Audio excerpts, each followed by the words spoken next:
Tô de volta às mídias sociais da TNT Esportes para falar da vitória, da grande virada do Fluminense por 4-2 sobre o Ulsan.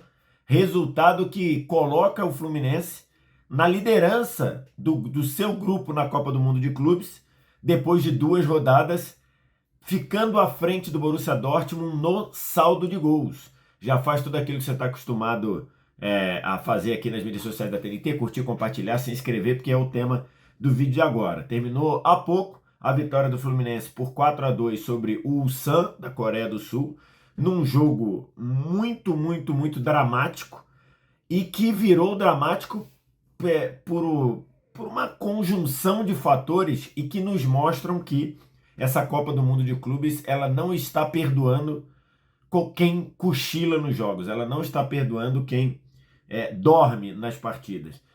Um primeiro tempo em que o Fluminense foi amplamente superior ao Ulsan, por qualquer métrica que você buscar, por posse de bola, quase 75% de posse, finalizações, muito mais finalizações do Fluminense, muito mais escanteios do Fluminense, 8-1, e o Fluminense foi para o intervalo perdendo por 2-1, depois de ter saído na frente num golaço do Arias de falta, e num começo de jogo muito forte do Fluminense. Nos primeiros 2 minutos, o Fluminense teve, em 2 minutos, 3 finalizações e 3 escanteios.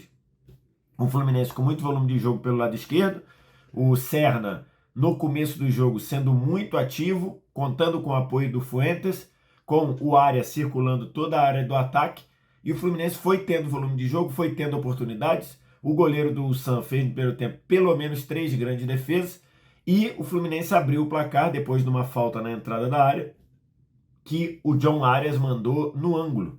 Uma falta muito bem cobrada, 1-0 para o Fluminense, e a nossa percepção era: Fluminense vai atropelar no placar. Só que depois disso o Fluminense começou a errar muitos passes. O Ganso, que entrou no lugar do Nonato, não fez um bom jogo. O Fluminense o Fluminense não abria o jogo, não equilibrava o jogo pelo lado direito, e aí esse combo de alguns erros de passe, algumas bolas que o Fluminense foi perdendo no campo de ataque, foi dando ao Ulsan alguma chance de contra-atacar. E mesmo assim, o Ulsan teve praticamente nenhuma chance de gol, mas foi por intervalo vencendo por 2-0, com dois gols que eu diria improváveis. O primeiro, o primeiro gol começa num contra-ataque, num toque de calcanhar do Ganso na meia-lua, um toque de calcanhar bem desnecessário na minha avaliação, e que vira um contra-ataque que se você paralisasse o cenário do contra-ataque no momento que ele começa com essa recuperação de bola no toque de calcanhar do Ganso, você pausasse e abrisse a câmera para olhar, você ia falar: cara, não vai sair nada desse contra-ataque.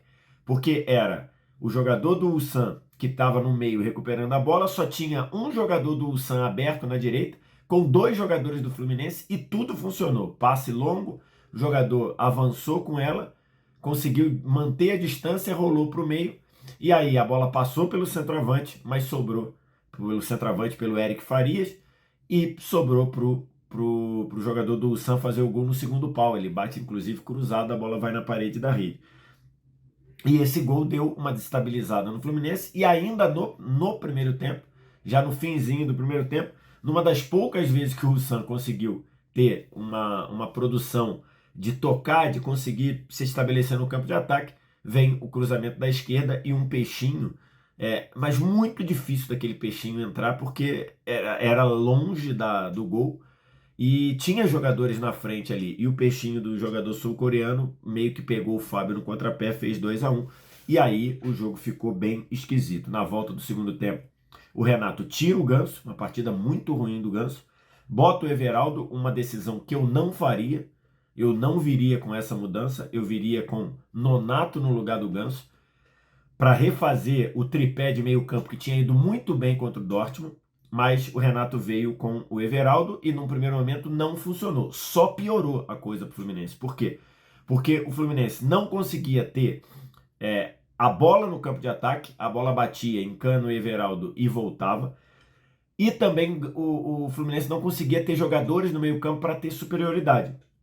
E nisso o Ulsan conseguiu alguns contra-ataques para fazer o 3-1. Num deles, o Freitas salvou de uma maneira incrível, evitando a batida do sul-coreano, e depois o Fábio foi nos pés dele para agarrar a bola. E o Ulsan ainda teve pelo menos mais duas oportunidades em contra-ataque para fazer o 3-1, e aí o jogo ficaria bem complicado. Até o momento que o Renato vem com as mudanças, vem com Samuel Xavier. Samuel Xavier entrou depois, mas vem principalmente com o Keno entrando na ponta esquerda. E o Keno mudou completamente o jogo. O Keno com a orientação, com a ordem de ir para o 1 contra 1. Vieram Keno e Nonato, tá? Só para colocar, não foi Samuel Xavier. Samuel Xavier entrou já por fim. Vieram Keno e Nonato, e aí o Fluminense cresceu muito. O Keno, no 1 contra 1, levou um tormento danado para a zaga do Ulsan, ganhou praticamente todas as jogadas. Numa delas, depois de uma afastada, de uma jogada do Keno pela esquerda, a zaga afasta mal, sobra para o Nonato na frente da área, e ele bate inteiro na bola, achando a parede da rede no cantinho. E aí o 2-2 passou claramente a percepção de que era questão de tempo para o Fluminense virar e aumentar. E foi o que aconteceu. O 3-2 veio já na reta final do jogo, já depois, já ali na reta final mesmo, e com o Freitas, depois de uma jogada em que o Cano bate para o gol, pega muito mal, e esse chute errado acaba virando assistência para o Freitas, que fez grande jogo, tá? Nesses contra-ataques do Ulsan, o Freitas salvou praticamente dois ou os três, e ainda o Freitas foi para a área para empurrar depois desse passe errado, desse chute errado do Cano, que virou assistência, para fazer o 3-2. E ainda já na reta final do jogo, com o Ulsan tentando ir para frente, o Arias recebeu na direita da área. O jogador sul-coreano imaginou que ele fosse procurar o fundo, a linha de fundo, jogando para dentro, na direção do gol. Ele fez ao contrário. Ele cortou para fora, e aí um cruzamento para o Keno de cabeça fazer o gol muito merecido.